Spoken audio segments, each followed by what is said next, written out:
Yeah, today, grabe yung mga nangyayari, no? Sobrang nakakatakot yung mga situation. Siguro, hindi naman lingid sa inyong kaalaman yung mga nangyayari sa Tacloban, no? Yung mga bata. Nakikita mo lang sa international, siguro yung mga nilalaro nila, nakikita nila o nilalaro nila, parang ginagawa na nila in actual. And if we cannot stand, no, if we cannot pray, if we cannot intercede, and if we cannot lead our children, ito yung magiging kakahinatnan ng future natin. So kailangan natin mag-raise ng mga leaders na tunay at ganap na anak ng Diyos. Amen po. Kaya napapahamak ang mga kabataan dahil may mga magulang pero hindi tayong ganap na magulang. No, hindi sapat na nakikita lang natin ang ating mga anak kasabay kumain, pero hindi natin alam ang ginagawa kapag sila'y nakatalikod na. O kapag tayo ay nakatalikod na. Ano bang nilalaro nila, anong ginagawa o nakikita nila. Amen. And sabi ko nga lagi, at palagi ako nagwa-warn sa ating lahat, sin is just one click away. Before, kailangan mo pang maghanap ng mga magazines para makakita ka ng mga bagay na gusto mong na natatempt kang gawin. Pero this time, everybody has a cellphone. Lahat ng bahay may internet. So, accessible sa lahat. Tama po ba? So kaya, we really need to pray. Okay? Today, I'm going to talk about God's way of developing leaders. Nais ng Panginoon na maturuan tayo at ituturo na ang Panginoon sa atin paano ba mag-develop ng isang leaders. So paano develop ng Panginoon ang isang leader katulad natin? Ano ba yung definition para sa inyo ng leader? A leader, hindi ito yung leader ka kasi may titulo ka. Ang leader is simpleng salita. Sa isang simpleng salita, isang taong may influence o may impluensya. Sabihin nyo nga po, influence. Alam nyo ba, pwede kang maging positive influencer with or without title. Alam nyo ba yan? Lahat po tayo. So a leader, ang isang leader ay na may followers because they are influencer. So paano ba tayo maging positive influencer? Kung ikaw ay naghihintay ng isang title bago ka maging influencer, no? Sa ibang tao, o kumbaga parang naghihintay ka ng isang titulo para maging isang influencer para sa ibang tao, hindi ka totoong leader. Okay? Ang totoong leader, hindi nangangailangan ng titulo. Ang isang totoong leader may impact sa buhay ng ibang tao. At yan mga kapatid, ang nais kong mangyari at maging tayong lahat dito sa church. Can I hear an amen? Isang genuine leader sa mata ng ating Panginoon. Isang genuine leader na Christian. So, let's take a look God's way of developing leaders. I gave you 4 principles na madali namang tandaan on how to develop or how God develop leaders. Pero gusto kong tutukan ang bawat isa sa atin yung story ni Joshua. Kilala niyo ba si Joshua? Ayan, si Joshua. Marami po tayong matututunan sa kanyang buhay. Bukod sa si Joshua ay bata pa noong siya ay ginamit ni Moses to become leader. Now, ang unang gusto kong maunawaan ninyo sa way ng Panginoon paano siya mag-develop ng leader is for us to be an obedience. No? Number 1 point is obedience. Sabihin nyo nga po, obedience. Yan. By the way, I'd like to greet Nanay Sylvia and Pastor Art. Nanonood sila online at sa mga nanonood sa atin online. So keep watching and let God's anointing na umabot sa inyo lahat yan sa nanonood sa atin online. Sis Elizabeth Cardinosa, nanonood siya dyan. Okay? In Exodus chapter 17, verse 9 to 11, so si Moses, sabi niya kay Joshua, choose men for us and go out fight against Amalek tomorrow, and I will station myself on the top of the hill with the staff of God in my hand. So gusto ko ma-imagine nyo po ito. No? Kung ikaw si Joshua, merong labanan. No? Inutusan ka. Sige, i-ready mo, kuha ka ng mga tao. At i-prepare mo sila kasi may labanan tayo.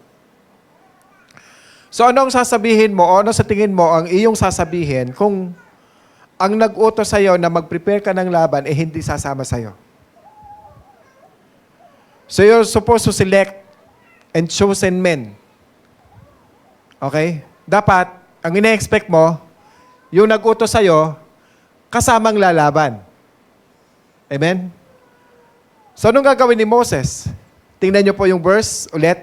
Ang sabi niya, Moses said to Joshua, "You go out and fight against Amalek. Tomorrow, I will station myself." Where? On the top of the hill. So kung ikaw ay si Joshua, anong sasabihin mo? Ano ba yan? Ikaw ang leader Dapat ikaw ang manguna sa labanan. Tama? So, makikipaglaban ako, tapos ikaw, you are on top of the hill. So church, Joshua trusted Moses. He obeyed. Anong point? We need to understand that Joshua was trained by Moses when he was still young. Okay? Exodus 33 verse 11 said, "The Lord used to speak to Moses face to face. Jesus as a man speaks to his friend. When Moses returned to the camp, his servant Joshua, the son of Nun, a young man, would not depart from the tent." So hindi niya iniwan si Moses. So sa madaling salita, si Joshua ay bata pa at palagi siyang kasama ni Moses. Kung titingnan natin ang Bible, we are looking here in the intentional discipleship. Sabihin nyo nga po, intentional discipleship. Ano po yung ibig sabihin ng intentional discipleship? No, hirap ng tongue tie do, yung nabubulo, nagpipilipit yung words mo. So Moses had Joshua. Di ba? So Elijah has Elisha. And Paul has Timothy. Diba? Maingay yung baby namin doon sa gilid. Okay. Tanungin ko po kayo, sino po ang Paul ninyo o sino yung Timothy natin? Okay? I'm encouraging you now, mga kapatid. Lagi ko po ito sinasabi, be part of our life group, our accountability group. Magkakaroon po tayo ng leadership training dito sa church. Thank you po sa nag-volunteer magturo ng ating leadership training and discipleship training, no? Para magkaroon tayo ng magagamit na materials. Who wants to join? May I know who wants to join? Ayan. Kapatid, hindi kailangan maging magaling. Hindi kailangan tingnan mo sa sarili mo, leader ba ako? Hindi. Okay? Ang kailangan lang natin ay ang sumunod sa ating Panginoon. Okay. Kami po ni wife ay meron kami accountability group. My daughter and my son, thank you Lord, they were joining also on the accountability group. So, ang goal natin sa church, ang lahat ay maging member at maging involved sa ating life group or accountability group. Can I hear an amen? Amen. Gusto natin mag-grow sa ating Panginoon? Yes, we should obey. Amen po ba? We must be intentional.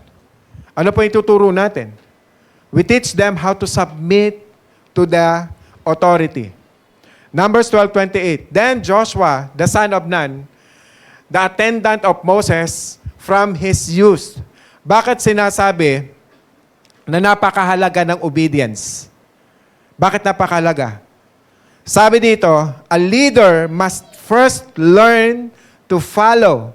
Nasa slide yan. Before leading others effectively.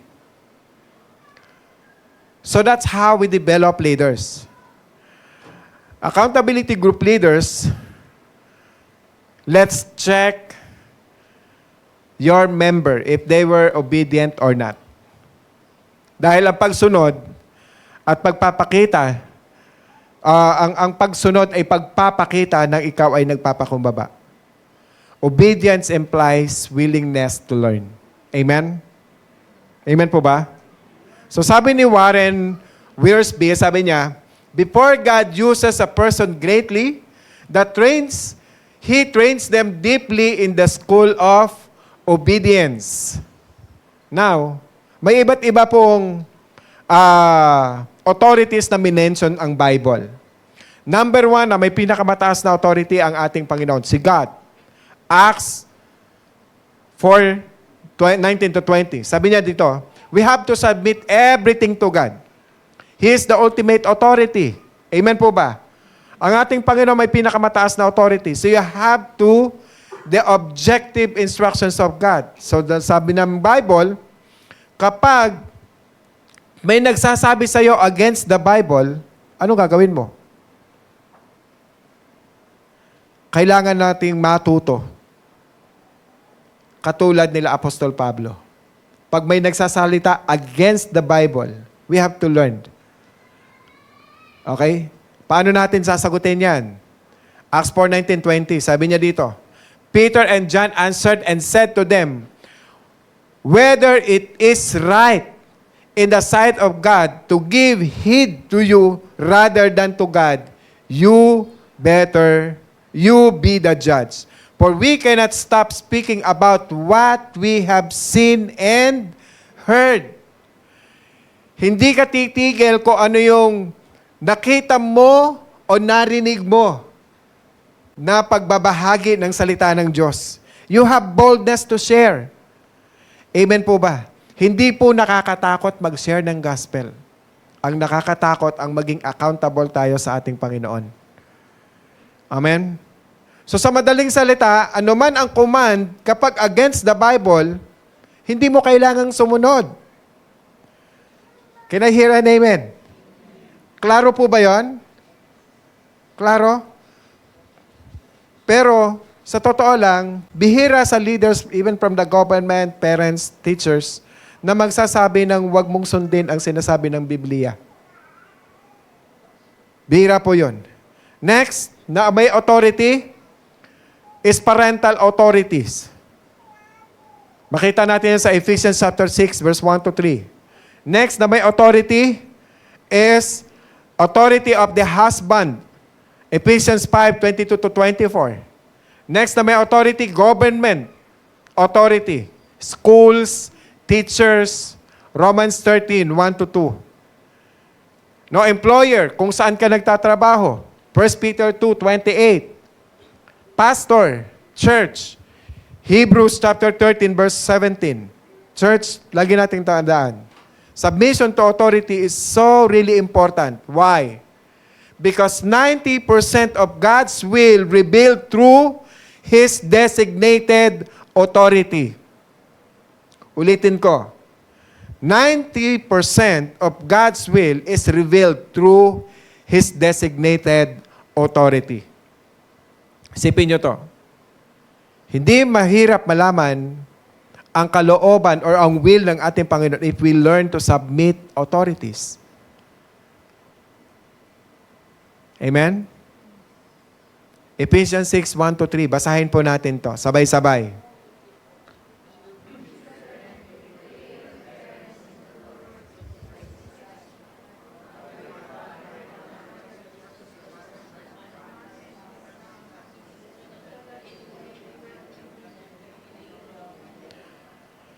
Lahat po tayo ay anak. Tama po ba? And all of us and some of us are parents na. Anong utos ng Lord? Children, what? Obey. Children, obey. Tapos anong sunod? Honor your father and mother, which is the first commandment which with a promise. Ano yung promise? So tingnan nyo. Mga anak, this is emphasized. Anong commandment na may pangako ang Diyos? Ang pagsunod sa magulang. Ano ang nangyayari kapag hindi sumusunod sa magulang? Napapahamak. So, obedience, so submission to the authority is what? Foundational. That is a foundational.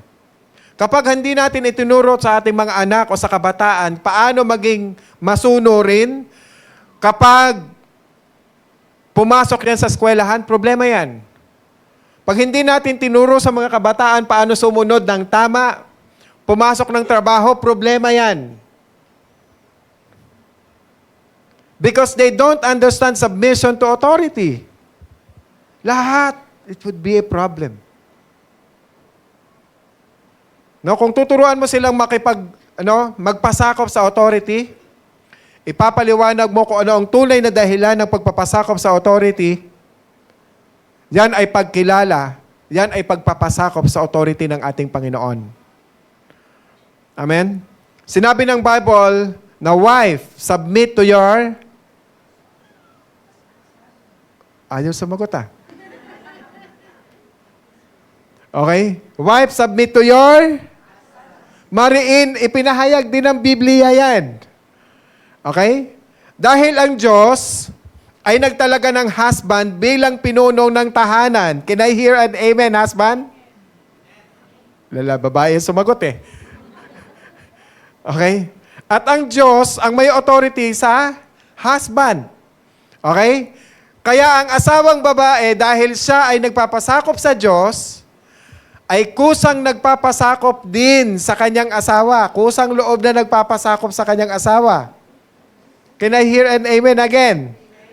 Ayan. Sapagkat alam niyang ang Diyos ay higit na dakila at mas makapangyarihan kaysa sa kanyang asawa. So ang Diyos ang nagbigay sa atin, sa ating mga kanya-kanyang asawa. Amen po ba? Alam nyo, karaming mga kabataang napapahamak kasi maraming tatay ang hindi tumitindig. Tinutokso ang asawa, nakatingin lang siya. Nakita nyo si Eva nung tinukso? Nandoon si Adan, nakatingin. Sa kanya ibinigay ang instruction. Alam nyo, ang demonyo, grabe yung manukso. Totoo ba? Di ba? Bibigyan ka agad ng kaakit-akit na mga salita. Hindi totoo yan. Ang totoo, magiging marunong ka. Mabubuksan ng iyong kaisipan. Kaya ikaw naman, tayo naman, madali tayong ma-attract. Madali tayong malinlang. Amen po ba? So alam ninyo, ang problema lang ganito, ang kinakatakutan ng marami, kapag nagpasakop tayo ay baka naman maabuso. Tama po ba? Pero ito mga kapatid, huwag kang matakot. Kung tunay tayong naniniwala that our God is sovereign, maniniwala rin tayo na kahit ang mga taong may authority na umaabuso o nagsasamantala sa inyo ay gagamitin ng Diyos upang baguhin ang inyong pagkatao at palaguin maging ang ating karakter. Agree kayo? Amen. Kung totoong tayo ay sumusunod sa ating Panginoon. Pero ito ay naunawaan ng ating mga anak. Kaya mga magulang, sabihin ulit natin ito. Children, obey your parents in the Lord, for this is right. Amen? So mga anak, make an agreement to our parents. Mga anak na nandito. Wag po kayong mag-aasawa ng hindi kayo binibless ng inyong mga magulang. And have a covenant with your parents. Wag po kayong makikisama sa same-sex partnership. That is not allowable to God. You may enjoy things here on earth, pero always remember, mananagot po tayo sa Panginoon at the end of the day. Amen. Amen po ba? Mahal ko po kayo.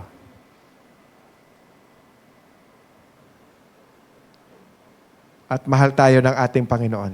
And we have to tell the truth. Amen po? Amen po ba? Dahil binibigay ng Diyos ang mga magulang sa atin na mga anak, no? Dahil ang Diyos binigyan ng Diyos ang mga magulang ng special insight, ng wisdom para sa mga anak. If you learn and respect your parents, look at the promise. Anong promise ng Lord? So that it may be well with you. Magtatagumpay ka sa buhay. Amen po ba? So, sa punto na ito, kapag itinuturo natin sa mga taong pagpapasakop sa authority, ito yung obedience. No, ginagawa natin ito para sa ikabubuti ng lahat. Para sa kanilang proteksyon, para sa ating mga anak, proteksyon natin sa bawat isa upang maranasan nila na ating lahat ang pagpapala ng ating Panginoon. So leaders, learn to submit to authority. It's so really important.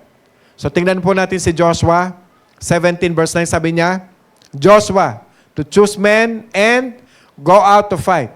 Joshua did as Moses told him and fought against Amalek. And Aaron and Hur went up onto the hill. So kasama ni Moses si Aaron at saka si Hur.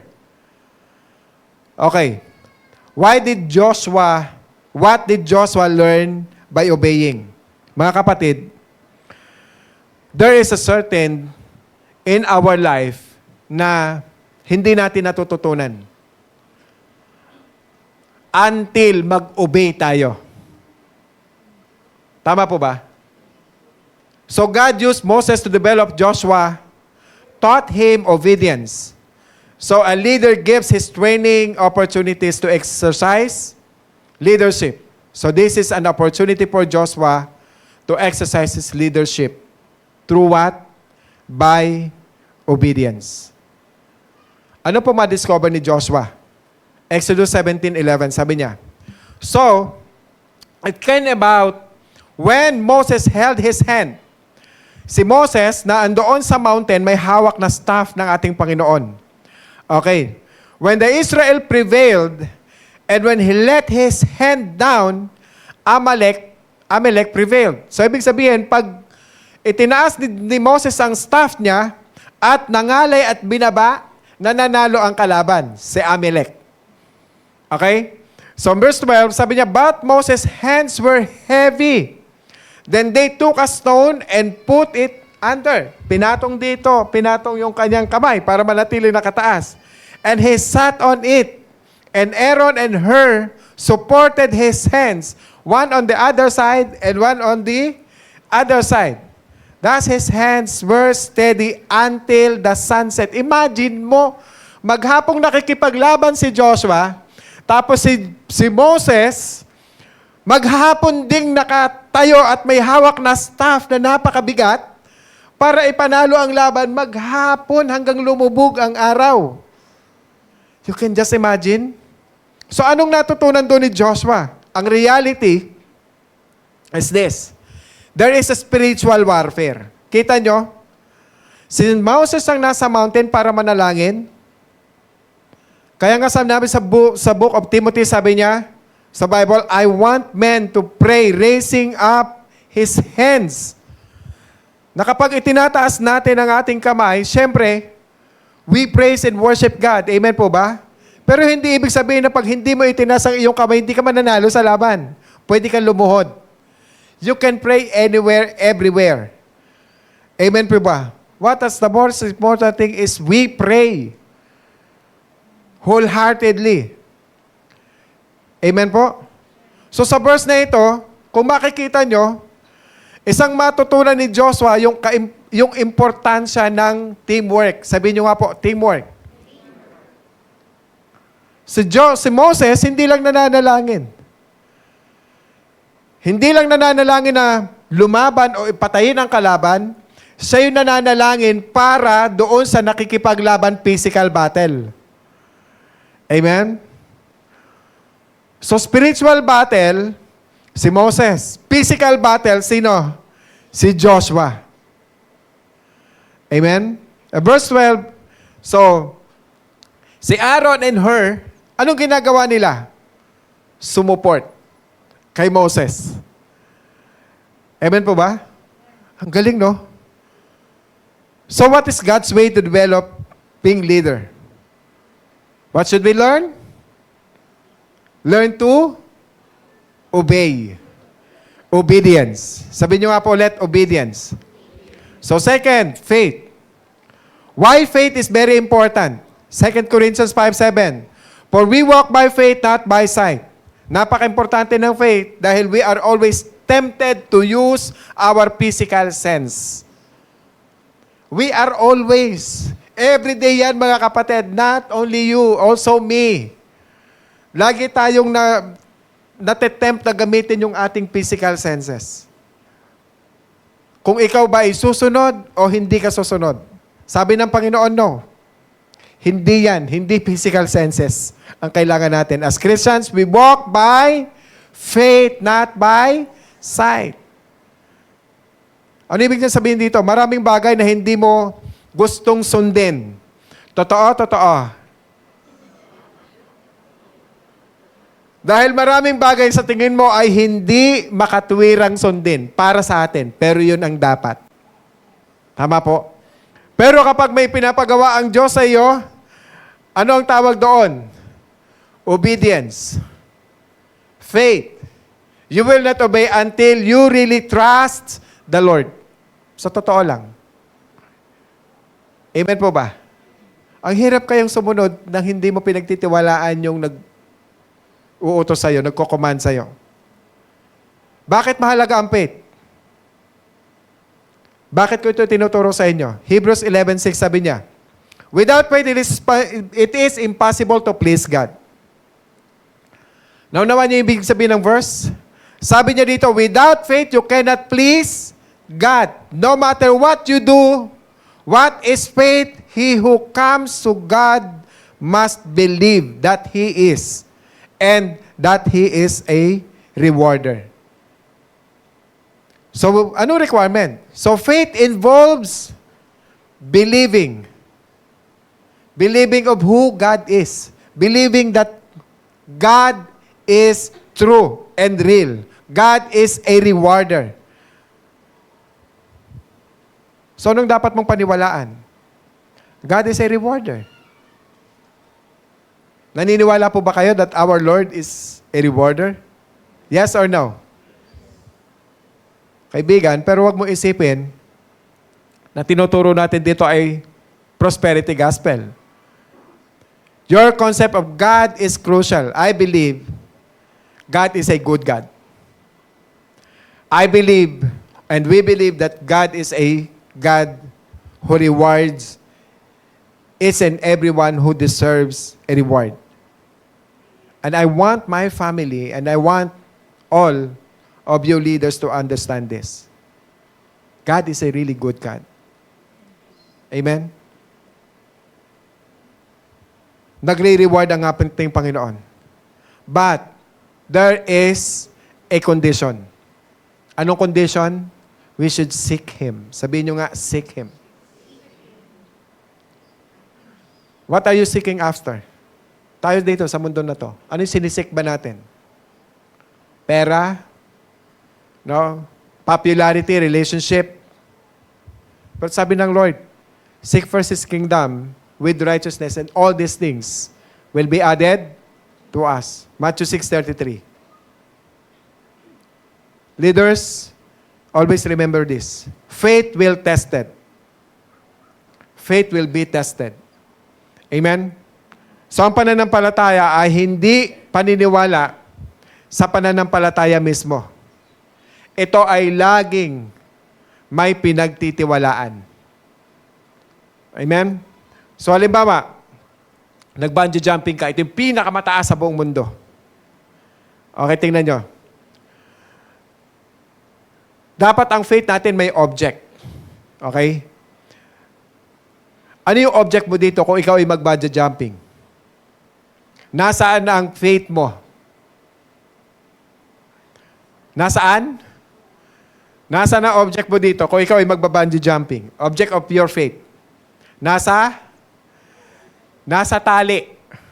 Na tali mag-hold sa'yo. Matibay pa to? Saan gawa ito? Sa Germany ba o sa China? Saan gawa yung bakal na mag-hold doon? O pinagtatalian nun? Saan? You have to really investigate first. Titingnan mo muna kung may namatay na ba doon, may nalaglag na ba doon, may natanggalan na ba ng tali doon. Tama po? Amen? So ano yung object of faith mo doon? Nandun sa tali. So may tanong ko sa inyo. What is the object of your faith today? Until we train young people, mga kapatid, until we train others to put their faith in God, hindi yan magiging good leaders until matrain ng tama. Because good leaders have great faith in the great God. Yan po yung nangyari kay Joshua. Nangusap ang Panginoon kay Moses to train Joshua. Numbers 13, sabi niya, the Lord spoke to Moses saying, send out for yourself men so that they may spy out the land of Canaan. Nag-utos si Moses, ispayan nyo yung lupang pangako sa inyo. Okay? Pagdating sa 13, sabi niya dito, yung Numbers 13 and 14, ito yung saddest, no? 2 chapters sa book ng Bible in the history. Bakit? They were about to enter na doon sa promised land. Malapit na eh. Actually, naspy na nga nila eh. Pero nung naspy nila, verse 27, they told him and said, we went into the land. 12 pong spies ito. Kasama si Joshua, kasama si Caleb. Sabi niya, in-spy namin kung saan nyo kami ipinadala, and it certainly does flow with milk and honey, and this is its fruits. Actually, may dala silang buwig ng ubas na 2 tao ang nagpapasan. Ganun kalusog yung lupa. Ganun kaganda. Milk and honey talaga. That is promised land. Really, a promised land. Now, it's a good land. Out of 12 spies, yung 10 sa kanila, ito yung nag-report. Nag-report din yung 10. Ito yon. Verse 28, sabi niya, nevertheless, the people who live in the land are strong. Tama. Tama ang report. Tama ba? Okay. And the cities are fortified. Tama rin. Okay. And very large. And moreover, we saw the descendants of Anak there. Ibig sabihin, mga higante to, yung mga anak na to. Tama rin. Everything was right. No report. Totoo lahat yon. Yung descendants ni Anak, lahi ng mga giants yan. Malaking tao, sobrang matangkad na mga tao. Now, sa verse 31, then men who had gone up with him, now concluded they saw exactly the same thing with Joshua at ang iba pa. So, tingnan po natin yung conclusion ng 10 doon. Ano yung naging conclusion nila? We are not able to go up against that people. For they are too strong for us. That's their conclusion nung 10 na yon. Okay? Now, verse 32, so they gave out the sons of Israel a bad report. So the land through which we have gone in spying it out is a land that devours. Na-notice niyo yun? When you don't have faith, you will now exaggerating the problems. When you don't have faith. Nangyayari to sa real life natin. Amen? Devours its inhabitations, and all the people whom we saw in it are men of great size, malalaki, mga higante. So tandaan niyo po, when we don't walk by faith, you'll focus on problem. Amen? So we became like grasshopper. Yan ang mga report nila. We became like grasshopper in our own sight. And so we were in their sight. Sikitan niyo mga kapatid, the way paano sila mag-conclude, the way you see things is based on your perspective. Pag may problem tayo, based on our own perspective. So tinitingnan mo ba yung mga bagay mula sa lens ng Biblia o mula sa lens ng Diyos o mula sa sarili nating idea pag may mga problema tayo bilang tao? Yun ang conclusion ng 10. Ang 10 spies compared to themselves with a giants, whilst the 2, Joshua and Caleb, compared the giants with God. Sabi ni F.B. Meyer. So ang faith ay ang kakayahang makita ang bawat sitwasyon sa pamamagitan ng lens ng ating Panginoon. Okay? Lens ng kanyang mga pangako o lens ng kanyang mga salita. So yun yung faith. Nade-develop yan sa lens ng Panginoon, sa lens ng Biblia, sa lens ng kanyang mga pangako. Amen po? Diyan nade-develop yung faith. So ang object ng faith is always God's character, God's promises, and God's word. Yun yung object ng faith natin. So paano mo titingnan ang problema mo ngayon?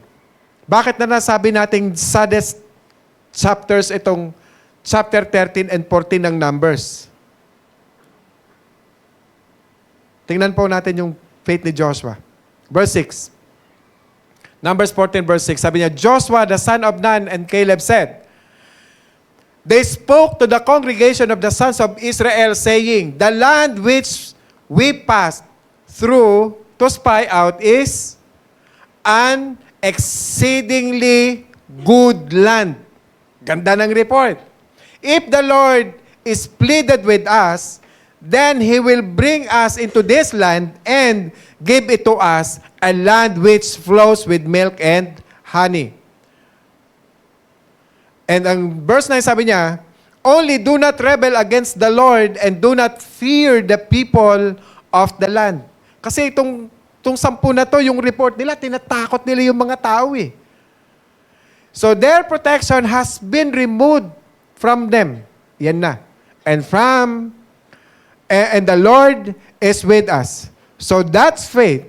Do not fear them. Yun ang sabi ni Joshua at ni Caleb. Now, tingnan niyo po yung mga tao. Verse 10, but all the congregation said to stone them with stones. Anong inutos sila? Batuhin yung dalawa. Paano nangyari yon? Alam nyo, unbelief, if you don't walk by faith, you're going to do a lot of things. Tama? Makakagawa ka ng mga bagay na walang kabuluhan. Hindi ka kikilos o hindi ka susunod kung hindi makatwiran ang mata ng Panginoon. O hindi makatwiran sa mata ng Panginoon. Kaya ko tinawag itong saddest part, itong chapter 13 and 14. Sabi niya, kailangan niyo maunawaan ito. Bakit saddest part? You can just imagine. Slave ka, pinalaya ka sa Egypt. Pinalaya ka ng Panginoon.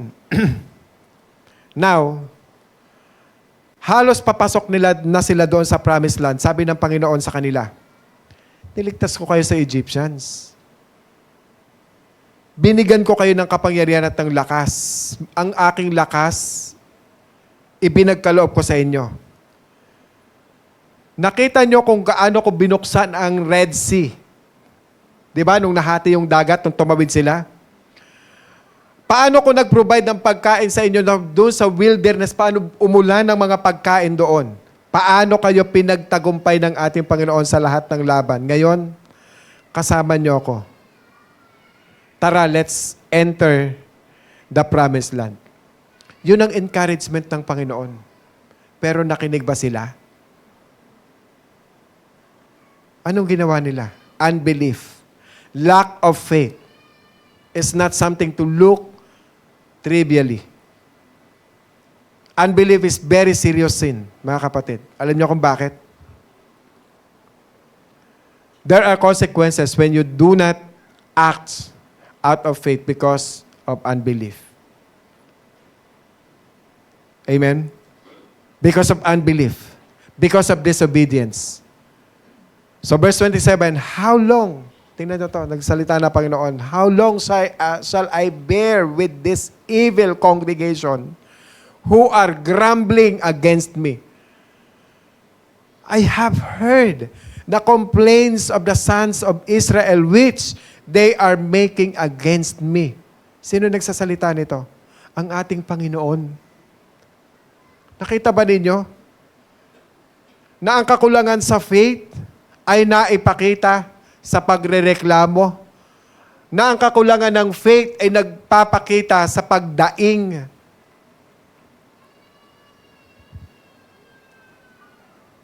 Paano natin malalaman na whether we are a man or a woman of faith? Tayo po, tanungin po natin yung ating mga anak. Kung tayo po ay totoong men and women of faith. Are we a gambler? Are we a complainer? Always complaining? Kung palagi po tayo nagko-complains, means we lack of faith. Amen?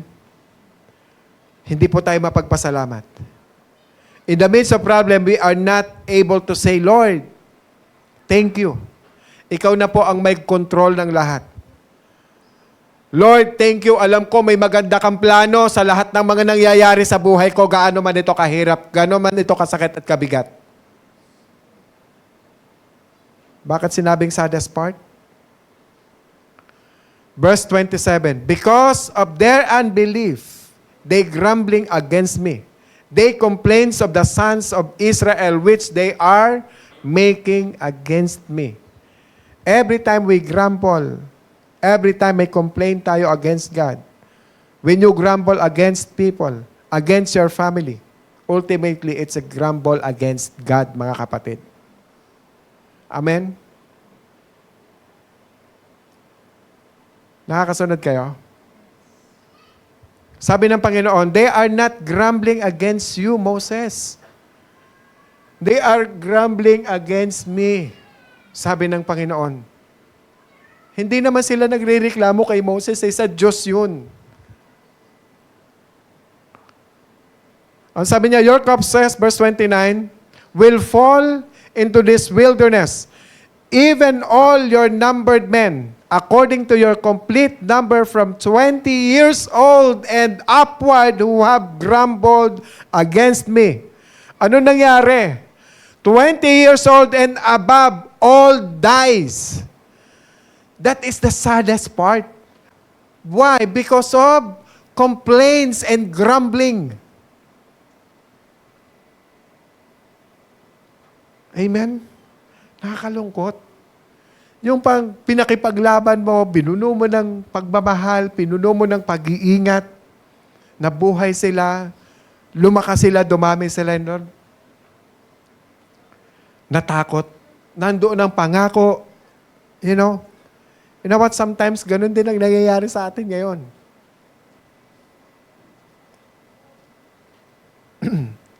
The world snatched our relationship to our God. Nandiyan na yung lupang pangako eh. Nakita na eh. Natikman na yung bunga. Amen? Naapakan na ng 12. May bit-bit na nga sila, may baon na nga sila, natikman nila eh. Amen? Nakapasok nga sila eh, nang hindi nila nalalaman eh. Amen po ba? You know what? From 20 years old and above, wala nang nakaapak sa kanila doon sa land of promise except Joshua and Caleb. That's the saddest part. Only 20 years old below ang nakaapak lang. Ano sabi? Surely, you shall not come into the land in which I swore to settle you, except Caleb and Joshua, the son of Nun. Nakakalungkot, no? Amen? And number 3, courage. Sabihin nyo nga po, courage. Bakit mahalaga ang courage? Anong definition ng courage? Courage is not the absence of fear. It is the inner strength to do what is right even when fear is present. It is choosing to act in faith rather than giving in to fear. Trusting in God's faithfulness and power and leaving the outcome in His hands. So the truth is, all of us have fear. Agree? Yes. There's nothing wrong with being afraid, pero wag ka pong magstay dyan. Si Joshua, kailangan niya po ng courage. Joshua 1:2 sabi niya, Moses, my servant, is dead. Namatay na ngayon si Moses. Now, therefore arise, cross the Jordan, you and all these people to the land which I am giving to show you to the sons of Israel. So tingnan nyo. Alam ni God na si Joshua ay may takot. Wala na eh. Wala na yung kanyang discipler. Dahil si Moses ay patay na, and now it is his job. Ako na ngayon ang tatayo. God gave him a mission. Dadalahin mo ang bayang Israel sa lupang pangako.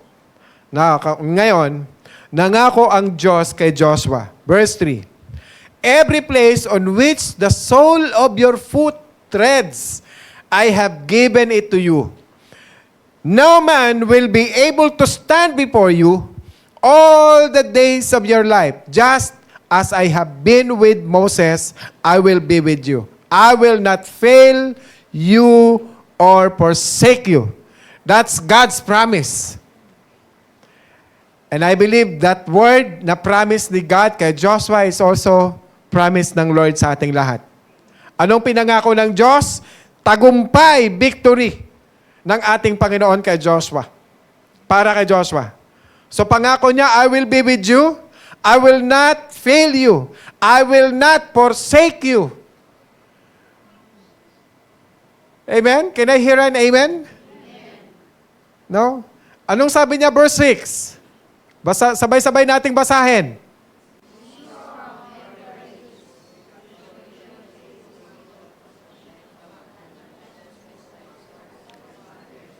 Ano? Be strong and courageous.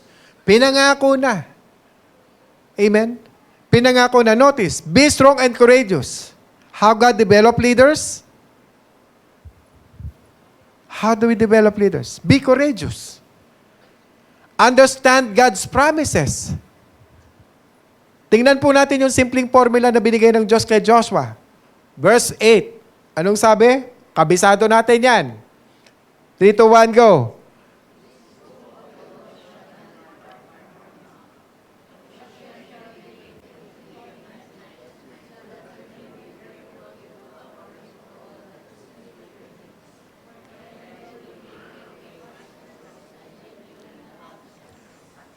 Alam nyo, karamihan sa atin dito nakatingin. Diyan lang. Pero yung process, ano yung process dito? Ano yung instructions dito?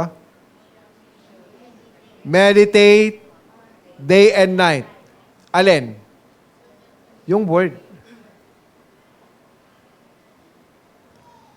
Anong command ng Panginoon? Be strong and courageous.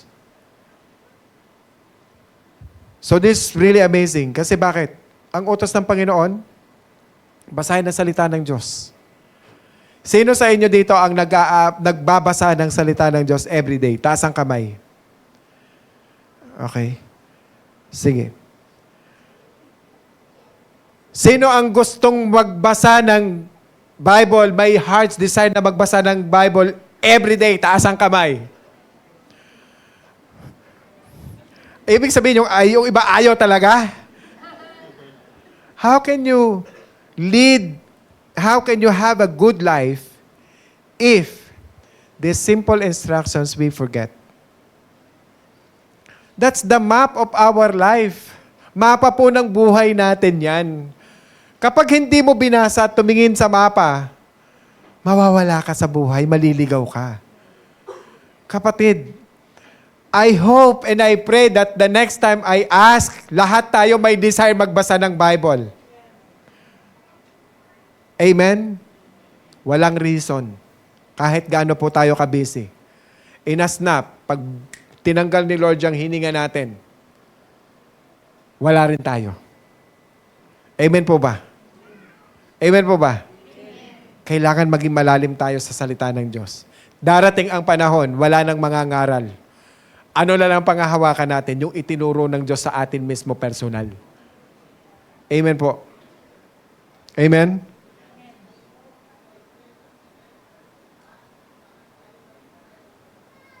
Huwag po tayong manghawak sa pangako. Kung hindi naman natin alam paano panghawakan yung pangako. Amen po? Kailangan mangusap mismo sa atin ang kanyang masalita. Verse 9. Have I not commanded you? Be strong and courageous. Do not tremble or be dismayed, for the Lord your God is with you wherever you go.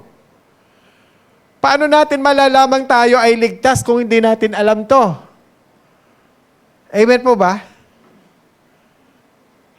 So anong command ng Panginoon? Be strong and be courageous. This is really amazing. Joshua is really courageous. Ano sinasabi? 6:2, sabi niya, the Lord said to Joshua, see, I have given Jericho into your hand, with its king and valiant warriors. So pansinin niyo po ito. Sabi ng Diyos kay Joshua, ang unang obstacle, bago ka papasok sa lupang pangako, kailangan pabagsakin mo ang Jericho. Ano yung Jericho? Sabi ni God, conquer this city. Paano niya makoconquer yung city? Binigyan siya ng instruction. Binigyan ng planning ng Panginoon si Joshua. Verse 3. You shall march around the city, all the men of war, circling the city once.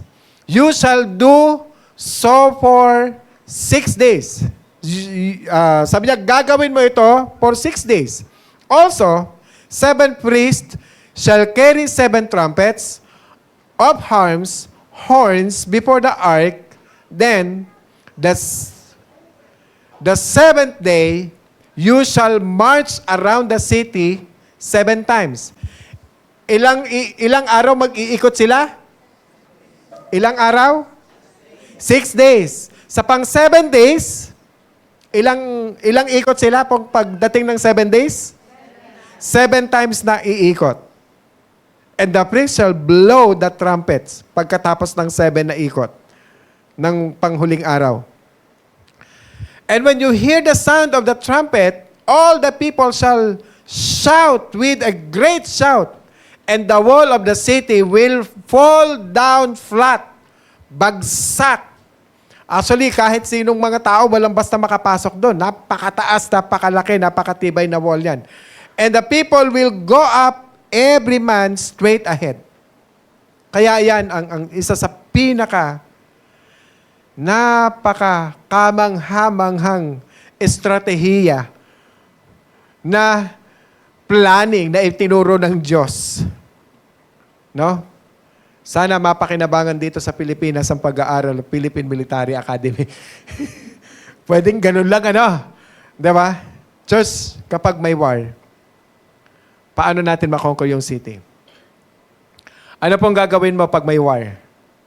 Ano po yung battle plan? Sinabi ni God kay Joshua, simple lang. No? Go around. For 6 days, every day, ikot ka. Pagdating ng 7 araw, pang-7 araw na pag-ikot mo, pang ilang beses kang iikot sa isang araw? 7. And then, sisigaw ka ng todong lakas. Isipin nyo. Kung ikaw si Joshua, habang umiikot ka, anong iniisip ng mga taong nakatingin sa inyo? Habang umiikot sila, sira ulo to. Tama po? Pinagtatawanan yan. Kaka-cancel ka. Hindi ko kaibigan yan. Hindi ko kilala yan. Kahit kaibigan ko yan. Tama po? Sabi siguro nila, mga siraulo. Church, ang tunay na courage ay ang magiging handang humarap sa panganib. Natatakot tayo, no? Magkaroon tayo ng kabiguan. Natatakot tayong pagtawanan ng ibang tao. Pero ang ginagawa ni Joshua, mas pinili niya pa ang sumunod sa ating Panginoon. Amen po. Now, kailan po nag-collapse ang building? Kailan po nag-collapse? After the 7 times in one day umikot. So that's the process. Now, isn't it amazing? That's what we call courage. The Bible says, by faith, the wall of Jericho fell. Gumuho siya.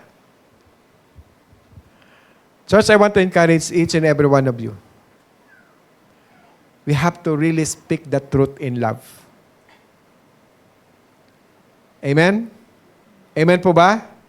Pang-apat, consecration. Sabihin niyo nga po, consecration. Live a consecrated life. What is a consecrated life?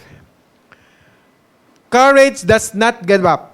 Pag may courage ka, you never give up. So si Joshua, after na mapaguho niya yung walls of Jericho, nagkaroon ng napakatinding challenge. Yung isang city na napakaliit compared doon sa, sa Jericho, nung sinakop nila, natalo sila. That's the challenge. So the next city, defeated sila. Why? He prayed, Lord, what happened? Why did we fail? Bakit mo pa dinala ang mga taong ito sa promised land for us to be defeated? Yun ang kanyang dalangin sa Panginoon. O, hayangan niyo paliwanag ko. Anong meaning ng consecration? Ang utos kasi, sa Jericho, may utos yan. Lahat ng makukuha niyong kayamanan, iipunin niyo sa isang treasury, place, lahat, walang magtatago kahit isa. Kahit isang butones na ginto, walang kukuha. Ang problema, may isang tao na itinago ng pasimple ng walang nakakaalam at yun yung naging dahilan ng pagkatalo nila, pagpasok nila doon sa isang city. Ibig sabihin, ang kasalanan ng isang pamilya, kapag may nagtago, may lihim na tinatago, napapahamak ang buong sambahayan. Amen? Tingnan nyo. Isa lang ang may sakit. Katawan niya lang ba yung apektado? Hindi. Nagsasuffer na siya. Nagsasuffer ang anak, ang magulang, ang kapatid. Lahat. Physical, financial, lahat. Amen? Kaya sabi, pagdating sa consecration, consecrate means to set apart. So, to set apart, to dedicate, to devote, to surrender one's life fully to God. Surrender your past failures. Surrender your past. Surrender your hurts. Surrender your shame. Everything. We have to really surrender to our Lord Jesus Christ. The Lord said to Joshua, Israel has sinned. Nagkasala ang Israel. Kasi nga, merong nagtago. Okay? Therefore, ang mga anak ng Israel, hindi makaharap sa totoong labanan. Bakit? May tinatago. Amen? Kaya sabi niya, sa Joshua 7 verse 10, sabi niya, so, rise up, Israel has sinned. Therefore, the sons of Israel cannot stand before their enemies. Verse 13, rise up, consecrate the people and say, consecrate yourselves for tomorrow, for thus the Lord, the God of Israel, has said, There are things under the ban in your midst, O Israel. You cannot stand before your enemies until you have removed the things under the ban from your midst. Kailangan makita nyo. Actually, hinulaan yan eh. Tinuko yan hanggang makita sila. So sa madaling salita, kung may kinakapitan ka, kung may hinahawakan kang mga bagay na hindi ka lugod-lugod sa Diyos, sinasabi ng Diyos na hindi ka makakatayo laban sa iyong mga kaaway. Amen? Hindi ka magtatagumpay. Tiyak na mabibigo ka. Kaya dapat mong italaga. Dapat mong isuko ang iyong sarili at mabuhay ng may kabanalan. Amen? Consecration is surrendering everything. Mga kapatid, hindi ko alam kung anong tinatago natin. But I'm sure marami sa atin may mga tinatago. May natatago. Amen po. God is asking you today, surrender it, consecrate it, give it back to God. Can I hear an amen? What is it? Maybe you are in the wrong relationship. Pera ba yan? Hindi pagpapatawad? Hindi ko alam kung ano yung moral value o moral na meron ka ngayon. Hindi ko alam. Anong ginagawa mo privately? Ano sinasabi ng Panginoon sa atin? Consecrate. People, consecrate yourselves hanggang hindi tayo consecrated until you consecrate yourself, saka pa lang mananalo sa laban. Saka ka pa lang makakatindig sa harap ng kalaban. Church, sabi ni Joshua sa mga tao, even before this event, verse 5, then Joshua said to the people, consecrate yourselves, for tomorrow the Lord will do wonders among you. God told Joshua, you consecrate daily. Kapag nag-consecrate po tayo, mga kapatid, sa ating Panginoon, and if you live in obedience by faith, courage, and consecration, at the end of our life, we will experience wonders of our God. Amen? Verse 14, today I am giving you the way of all the earth, and you know that in all your heart and in all your souls, that do not one word, that not one word of all the good words which the Lord your God spoke concerning you has failed. All have been failed, all fulfilled for you. Not one of them has failed. Ano pangako po ng ating Panginoon? You will experience God's faithfulness. Keep serving God because not one of God's promises has failed. Just keep on serving God. God is so faithful. Pwede palakpakan natin ang ating Panginoon. At sa huling buhay po ni Joshua,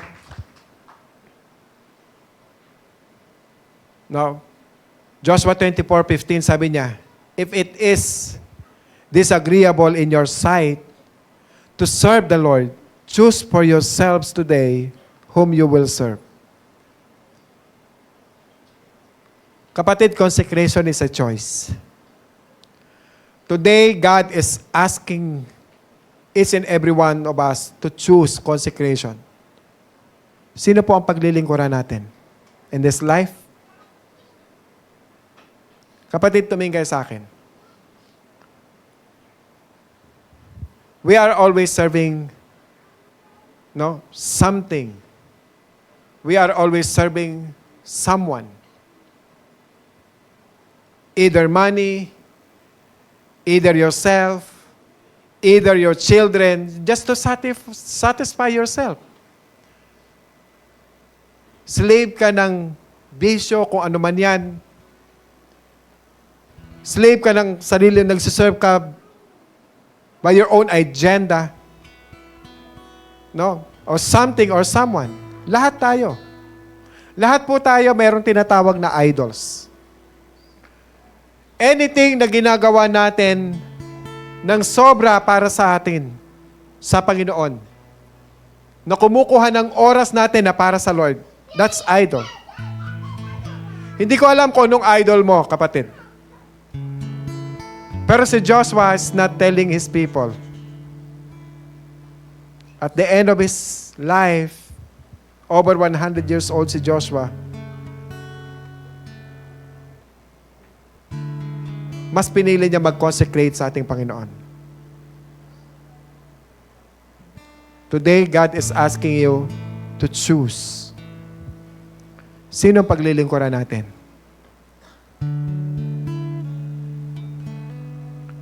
Whether the gods of your father, sir, which were beyond the river, or the gods of Amorites. Sa ngayon, anong clear na mas maraming oras po tayo nasa-spend? Gadgets. So choose for yourselves today whom you will serve. Tayo po tayo lahat.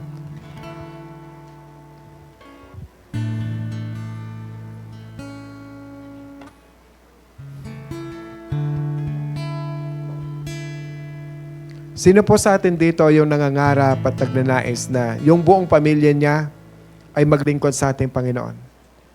Joshua 24:15 says, choose for yourselves today whom you will serve, whether the gods which your fathers served, which were beyond the river, or the gods of the Amorites, in whose land you are living. But ang declaration ni Joshua, pakibasa niyo yung nasa dulo.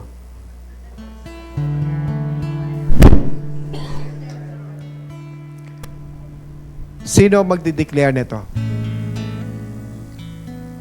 That as for me and my house, we will serve the Lord. Sino ang may desire nito? Can I hear an amen? That all of us. Amen? I pray that one day, my daughter, my wife, my son will serve mightily.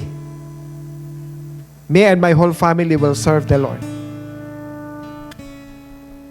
Ito yung challenge ng Panginoon para sa ating lahat. Start of thinking of other person, other people around you. And let's pray for them and disciple them. And let's be a good example to them. Be example of obedience. Be a good example of faith. Be a good example of courage. Of to do what is right. And it's warning to everyone to speak the truth in love always. Be encouraged to speak the truth in love always. Today is so really scary. Cancel culture, criticismo. Church, let us keep on following our Lord Jesus Christ and live a consecrated life. Let us pray. Tanungin po natin ang ating sarili. If you are fully consecrated by God, what is holding you back to do something what is good and pleasing to our Lord Jesus Christ? If there's something in your life, lahat may mga bagay na nais po tayong isuko. Let's raise our hands and think of those things na dapat nating isuko sa ating Panginoon. Bakit hindi tayo nakakatayo? Bakit many times we fail of doing things? Let's raise our hands. Lord, as I lift my hands, as I raise my hands, Lord, I surrender my life to you. Ang lahat ng mga bagay na nais kong isuko, Lord, I declare right now, let's declare those things na nais mong isuko sa Panginoon. Let's declare. Sama ng loob ko, ng galit ko, failures ko, mistakes ko, hindi pagpapatawad sa sarili because of the things na nagawa mo in the past. Surrender it to God. May sakit ka, natatakot ka, surrender it to God. There's a lot of things na nagbabother in your mind. Wala kang peace, may anxiety ka, may depression ka, nagdududa ka sa sarili mo. Let's surrender it to God. You are not so sure for your future, surrender it to God. Because God gave us a clear future. He is our future. He is our victory. God gave us a promised land for each and every one. Hindi mo alam kung anong direction mo, just surrender it to God. May sama ka ng loob, paulit-ulit, pabalik-balik, surrender it to God.